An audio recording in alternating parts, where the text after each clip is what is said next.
di pa mga higala ang pulong sa Diyos na Gingon, who will have all men to be saved and to come unto the knowledge of the truth. Gusto sa Diyos na tanang tao makaibalos, kaluwasan sa kalag, o sa kinabuhing dayon mga higala, diha kang Kristo Jesus.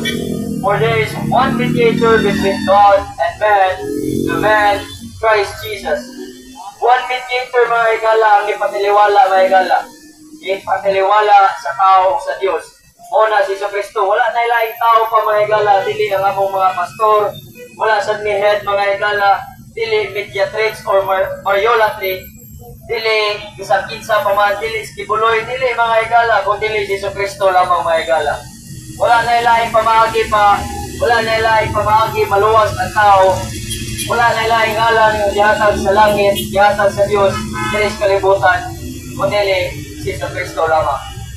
Jesus saves mga higala, Jesus saves. Ang pulong sa Diyos na Gingon, whereas ye know not what shall be on tomorrow, or what is your life, it is even a vapor that appeareth for a little time, and then vanisheth away. Karon kinalasang buwan sa tuig mga higala, pipila lang ka mga simana, pipila lang ka mga adlaw, mutapos na ang tuig 2025 mga higala. Kung ato na sang sugaton ng bagong tuig, apan ang pulong sa Diyos na Gingon, si King Solomon mga higala, pinakadato, pinaka-bright na ingon siya, wala ay mga butang na pag-o diri sa kalibutan. Wapot ang tuig, ang pagkura na ang numero. Parehas ng buwan, parehas sa mga adlaw, wala ay mga butang na pag-o mga higala. Kung dili nila bayra, kung ato rapot balikon mga higala. Muna diha kang Kristo Jesus, adunay kamaguhan mga higala.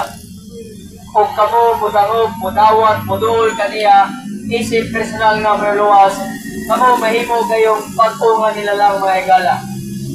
Adunay kinabuhing dayon, adunay kaluwasan sa kalag, kung adunay kabaguhan sa kinabuhing mga higala, diha kang Kristo Jesus. Muna, nag-awa kami kaninyo mga higala, nagsukyot mga higala, na hinaot, dawata, dangog, duol kamo diha kaniya. Yung karongtak na nagtuktok sa iyang kasing-kasing si Kristo. Ang pulong sa Diyos na Gingon, behold, I stand at the door and knock. If any man hear my voice and shall open the door, I will come into him and will enter with him and will sup with him and he with me, mga higala. Ang pangutana, andam ba kamo? Wala ilaing dalan mga higala, wala ilaing pamaagi kung dili si Kristo mga higala. Ayaw pa abuta. Karon ang takna sa kaluwasan mga higala, karon ang adlaw sa kaluwasan diin kamo, muduol, mudawat, mudangog diha kang Kristo Jesus.